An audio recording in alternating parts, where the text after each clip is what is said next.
Vamos a continuar con la lectura del libro de la temperancia. El primer capítulo hace referencia a la filosofía de la intemperancia. Y el enunciado número 1 nos habla de la perfección original del hombre. Al,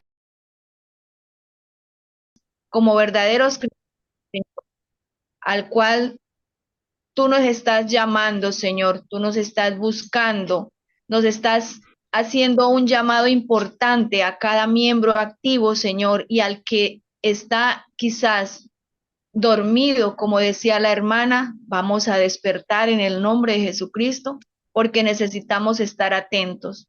Hoy vamos a conocer y aprender un poco más de cómo es la maquinaria viviente, cuáles son las condiciones, cuáles son los elementos necesarios para funcionar, así como funciona un vehículo, cómo funciona la maquinaria del ser humano. Gracias, Señor, porque nos das sabiduría, nos das entendimiento. Gracias porque nos permite estos espacios para alimentarnos de ti y conocer más de los planes estratégicos que tiene para nuestras vidas. En el nombre santo y glorioso de nuestro Salvador, Cristo Jesús. Amén. Amén. Les decía que en el enunciado número 1 nos habla de la perfección original del hombre, creado en perfección y hermosura. El hombre salió de la mano de su creador perfecto en su organismo y hermoso en su forma.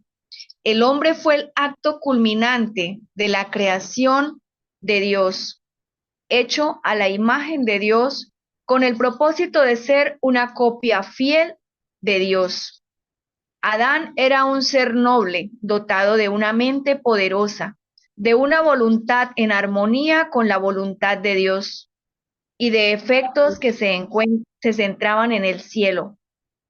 Su cuerpo no había recibido la herencia de ninguna enfermedad y su alma llevaba el sello de la divinidad. Estaba delante de Dios en la fortaleza de la perfecta virilidad. Todos sus órganos y facultades de su ser estaban desarrollados por igual y equilibrados en forma armoniosa. La promesa de Dios de conservar nuestra salud, el creador del cuerpo, ha dispuesto la maquinaria viviente de nuestro cuerpo. Toda función ha sido hecha maravillosa y sabiamente. Y Dios se ha comprometido a conservar esta maquinaria humana marchando en forma saludable.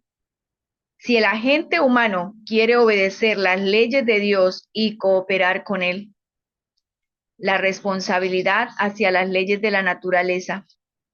Para que haya salud se necesita crecimiento y el crecimiento exige que se preste cuidadosa atención a las leyes de la naturaleza. Para que los órganos del cuerpo puedan conservarse en buen estado, sin estorbos en su acción, Dios estableció los apetitos e inclinaciones. Nuestro apetito e inclinación fueron establecidos divinamente y cuando fueron dados al hombre eran puros y santos. Era el propósito de Dios que la razón gobernara los apetitos y que los contribuyeran a nuestra felicidad. Y cuando eran regidos y controlados por una razón santificada, son santidad a Jehová. Enunciado número 2, el comienzo de la intemperancia. Satanás reunió a los ángeles caídos para planear alguna manera de hacer el mayor daño posible a la familia humana. Se hizo una propuesta tras propuesta, hasta que finalmente Satanás mismo ideó un plan. Tomaría del fruto de la vid, como también el trigo y otras cosas dadas por Dios como alimento, y las convertiría en venenos que arruinarían las facultades físicas, mentales y morales del hombre y subyugarán de tal forma los sentidos que Satanás lograse el dominio completo. Bajo la influencia del licor, los hombres serían llevados a cometer crímenes de toda clase. El mundo se corrompería mediante el apetito pervertido haciendo que los hombres tomaran alcohol. Satanás los degradaría cada vez más. Satanás ha tenido éxito en apartar al mundo de Dios. Ha convertido en una maldición mortal las bendiciones inherentes al amor y la misericordia de Dios. Ha llenado a los hombres con el ansia del licor y del tabaco. El apetito, que no tiene fundamento alguno en la naturaleza, ha destruido a millones. El secreto de la estrategia enemiga. La intemperancia de cualquier clase entorpece los órganos sensoriales y debilita de tal forma el poder cerebral que las cosas eternas no son apreciadas, sino colocadas en el mismo nivel de las cosas comunes. Las facultades superiores de la mente, destinadas al propósito elevado, son puestas en la esclavitud de las pasiones más bajas. Si nuestros hábitos físicos no son correctos, nuestras facultades mentales y morales no pueden ser fuertes, porque hay una estrecha relación entre lo físico y lo moral. Los nervios del cerebro que relacionan todo el organismo entre sí, son el único medio por el cual el cielo puede comunicarse con el hombre y afectan su vida más íntima. Cualquier cosa que perturbe la circulación de las corrientes eléctricas del sistema nervioso disminuye la fuerza de las potenciales vitales y como resultado se atenúa la sensibilidad de la mente. Satanás se halla constantemente alerta para colocar por completo bajo el dominio de la raza humana. La forma más poderosa que él hace presa del hombre es el apetito, que trata de estimular de toda manera posible. La treta de Satanás para estorbar el plan de salvación. Satanás había estado en guerra con el gobierno de Dios desde que se reveló por primera vez. Su éxito al tentar a Adán y Eva en el Edén y la introducción del pecado en el mundo había envalentonado a este archienemigo. Se había jactado orgullosamente ante los ángeles celestiales que cuando Cristo apareciese, tomando la naturaleza humana, sería más débil que el mismo Satanás, y sería vencido por su poder. Se alegró de que Adán y Eva no pudieron resistir sus insinuaciones cuando provocó su apetito. En la misma forma venció a los habitantes del mundo antiguo, mediante la complacencia de los apetitos sensuales y de las pasiones corruptas. Mediante la complacencia del apetito venció a los israelitas.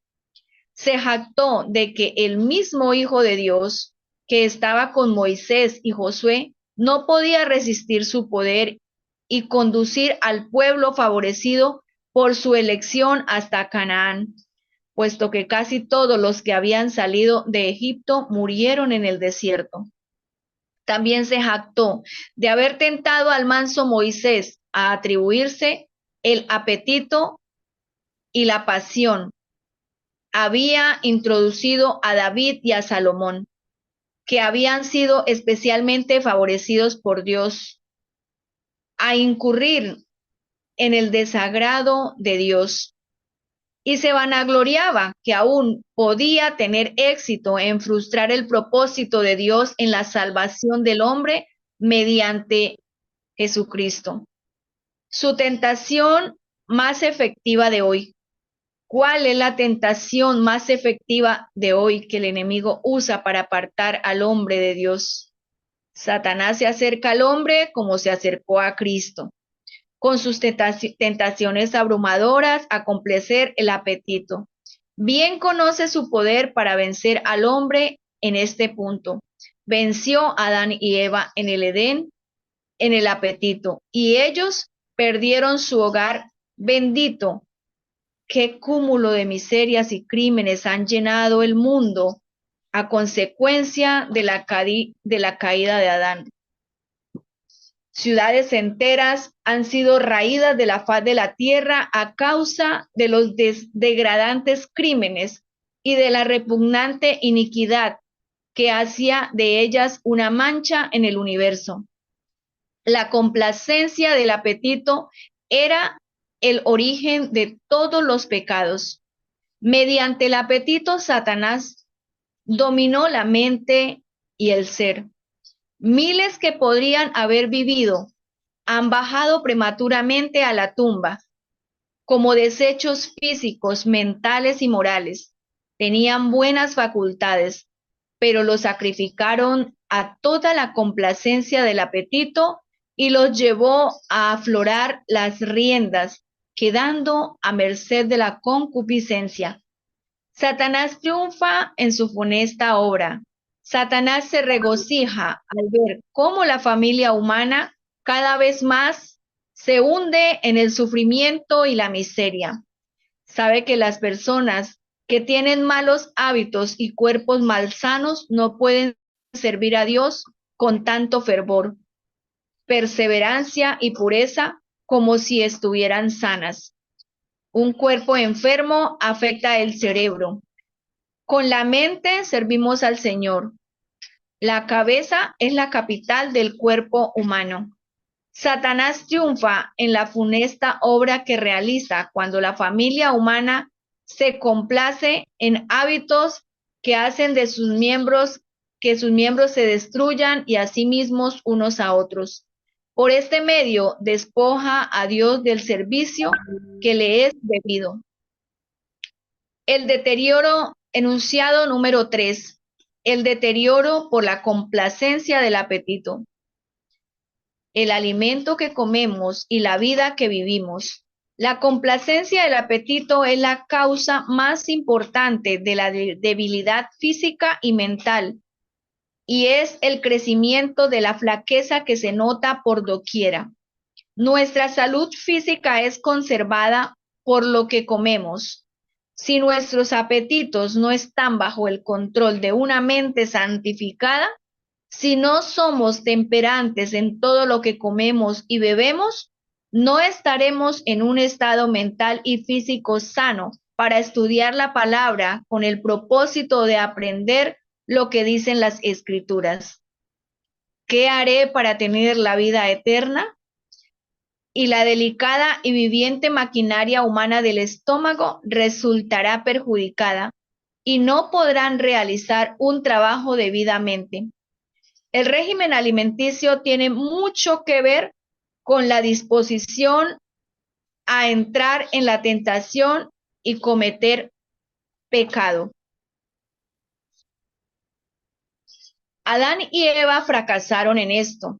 Por ceder a la tentación y satisfacer el apetito, Adán y Eva cayeron al principio en su elevado y santo feliz estado. Y a la misma tentación se le debe el que los humanos se hayan debilitado.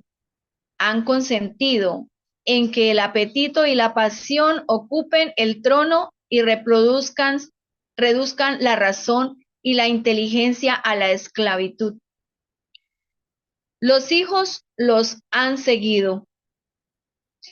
Eva fue intemperante en sus deseos como cuando extendió su mano para tomar del fruto del árbol prohibido. La complacencia propia ha reinado casi suprema en el corazón de los hombres y mujeres desde la caída. Han complacido especialmente el apetito y han sido dominados por él, en vez de serlo por la razón. Por complacer sus gustos, Eva transgredió el mandamiento de Dios. Él le había dado todo lo que sus necesidades requerían, pero ella no se quedó satisfecha. Desde entonces sus hijos e hijas caídas han seguido siempre los deseos de sus ojos y de su gusto. Como Eva, han desobedecido las prohibiciones que Dios ha hecho y han seguido en cambio de la desobediencia. Y como Eva, se han hecho la ilusión de que la consecuencia no habrá de ser tan terrible como se había sospechado. El pecado hecho atractivo. El pecado es hecho atractivo por la cubierta de luz con que Satanás lo recubre. Él está muy complacido cuando puede tener al mundo cristiano en sus hábitos diarios y bajo la tiranía de la costumbre, como los paganos, y cuando los cristianos permiten que el apetito los gobierne. Satanás consigue dominar la voluntad.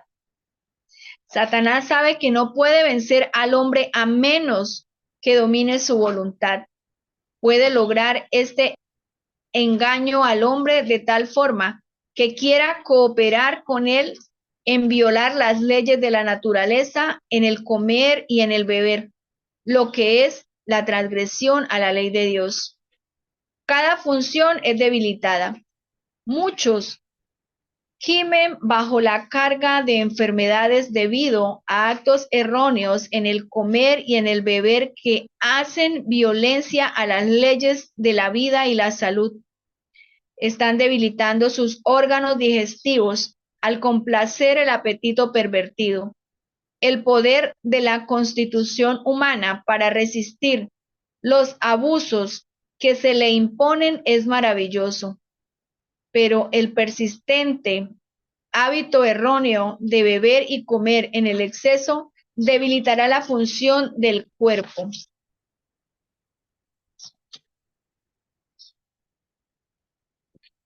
La complacencia del apetito pervertido y la pasión, aún los cristianos profesos, perjudican la naturaleza en su obra y disminuyen el poder físico, mental y moral. Se fracasa en perfeccionar el carácter. El poder dominante del apetito resultará en la ruina de miles de personas que, si hubiesen vencido en este punto, habrían tenido la fortaleza moral para ganar la victoria tras victoria sobre cada tentación de Satanás.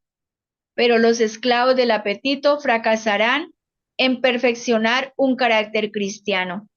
La continua transgresión del hombre durante 6.000 años ha traído enfermedad, dolor, muerte como frutos.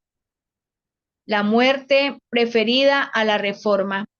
Muchos están entregados a la intemperancia, que no quieren renunciar a la complacencia de su glotonería a ningún precio. Sacrificarían la salud y morirían prematuramente antes que poner un límite a la intemperancia, a su intemperante apetito. Un círculo vicioso de degradación.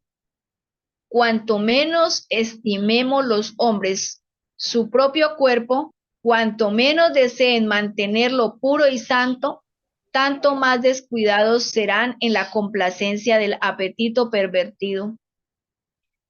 El mundo está esclavizado. Satanás está esclavizando al mundo mediante el uso del licor y del tabaco, del té y del café. La mente dada por Dios, que debiera ser conservada limpia, es pervertida por el uso de estupefacientes. El cerebro ya no está en condiciones de distinguir correctamente. El enemigo tiene el dominio. El hombre ha vendido su razón porque lo enloquece. No tiene el sentido de lo correcto, el resultado de la violación de la ley natural. Muchos se asombran de que la raza humana haya generado tanto física, mental y moralmente. No comprenden que es la violación de la Constitución a las leyes de la salud y a las leyes de Dios. Y han violado las leyes de la salud, lo que ha producido esta lamentable degeneración. La transgresión de los mandamientos de Dios han hecho que su transgresión sea continua y reiterativa. La intemperancia en comer y beber y la complacencia de las bajas pasiones han entorpecido los más delicados resortes mentales, los que se permiten a sí mismos convertirse en esclavos de un apetito de glotonería, a menudo lo más lejos, y se rebajan complaciendo sus pasiones corrompidas, las cuales han excitado por la intemperancia en el comer y el beber. Dan rienda suelta a pasiones degradantes hasta que la salud y el intelecto sufren grandemente. Sus facultades de raciocinio están en gran medida destruidas por los malos hábitos. Ninguno de los que profesan piedad considere con indiferencia la salud del cuerpo y se haga la ilusión de que la intemperancia no es pecado y de que no afectarán su espiritualidad. Existe una relación muy estrecha entre la naturaleza física y la naturaleza moral. La norma de virtud es elevada o degradada por los hábitos físicos. Todo hábito que no promueva la acción saludable del organismo humano degrada las facultades más nobles y elevadas. Los hábitos incorrectos en el comer llevan a errores de pensamiento y de acción. La complacencia del apetito fortalece las inclinaciones animales, dándoles la preeminencia sobre las facultades mentales y espirituales. Se cierra el registro de la vida en la disipación. Muchos desprecian las últimas preciosas horas de su tiempo de gracia en escenas de algazajara, banqueteo y diversiones, donde no se da cabida a pensamientos serios, donde el Espíritu de Jesús no sería bienvenido. Sus últimas horas preciosas están pasando mientras sus mentes están nubladas por el tabaco y las bebidas alcohólicas. No son pocos los que pasan directamente de los antros de la infamia al sueño de la muerte. Cierran el registro de la vida en compañía del vicio y de la disipación. ¿Cómo será el despertar en la resurrección de los injustos? El ojo del Señor advierte cada escena de diversión degradante y de profana disipación. Las palabras y las acciones de los amadores del placer pasan directamente de esos antros del vicio al libro de los registros finales. ¿Qué valor tiene para el mundo la vida de esta clase de gente? Salvo el de un faro de advertencia para aquellos que desean ser admonestados a no vivir con esos hombres y a morir como muere el necio. El cristiano domina su apetito. Ningún cristiano introducirá en su organismo alimento o bebida alguna que entorpezca su obra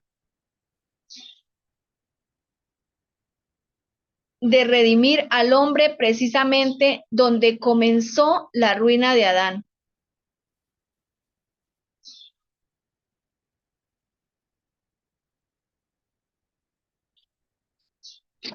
Que entorpezca sus sentidos o que actúe de tal manera sobre el sistema nervioso que le haga rebajarse a sí mismo y lo incapacite para ser útil. El templo de Dios no debe ser profanado. Las facultades de la mente y del cuerpo deben ser mantenidas en salud para que puedan ser usadas para glorificar a nuestro Dios. Con incesante vigilancia, los apetitos naturales de los hombres han sido pervertidos por la complacencia mediante la satisfacción pecaminosa de sus apetitos y se han convertido en deseos carnales que batallan contra el alma. A menos que el cristiano vele en oración, está dando rienda suelta a hábitos que debieran ser vencidos. A menos que se sienta la necesidad constante e incesante vigilancia, sus inclinaciones profanas y desviadas serán el medio que los apartará de Dios. El apetito complacido, enemigo de la perfección cristiana. Es imposible que los que complacen el apetito alcancen la perfección humana. El Espíritu de Dios no puede venir en nuestro auxilio y ayudarnos a perfeccionar caracteres cristianos mientras estemos complaciendo nuestros apetitos en perjuicio de la salud y mientras el orgullo de la vida venga el dominio. La verdadera santificación. La santificación es una mera teoría, una emoción o una forma de palabras, sino un principio activo que afecta la vida diaria. Exige de nuestros hábitos de comer y beber, vestir, sean tales que aseguren la conversión de la salud física, mental y moral, para que presentemos al Señor nuestros cuerpos no como una ofrenda corrompida por los malos hábitos, sino como un sacrificio vivo, santo y agradable a Dios, apto para la inmortalidad. Si ese hombre atesora la luz que Dios le da en su misericordia sobre la reforma pro salud, puede ser santificado mediante la verdad y hecho idóneo para la inmortalidad. Pero si desprecia esa luz y vive violando la ley natural, deberá pagar el precio. Cuarto enunciado, la importancia de la victoria de Cristo sobre el apetito.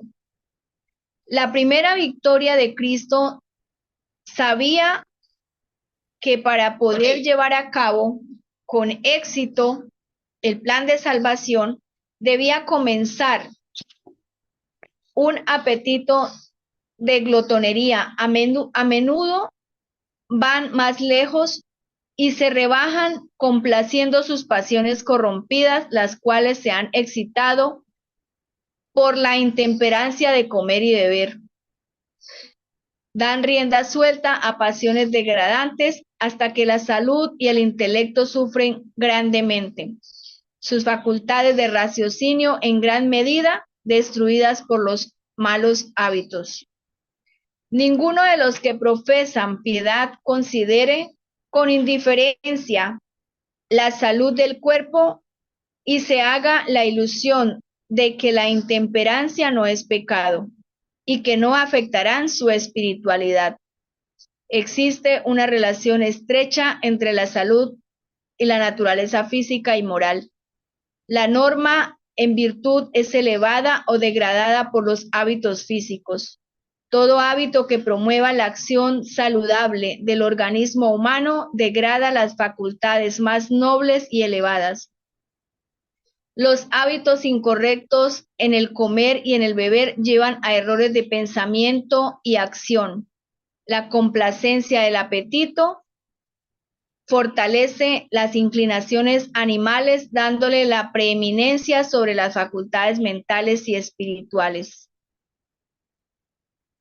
Se cierra el registro de la vida de la disipación. Muchos desprecian las últimas preciosas horas de tiempo por la gracia y la algazajara, banqueteo y diversiones.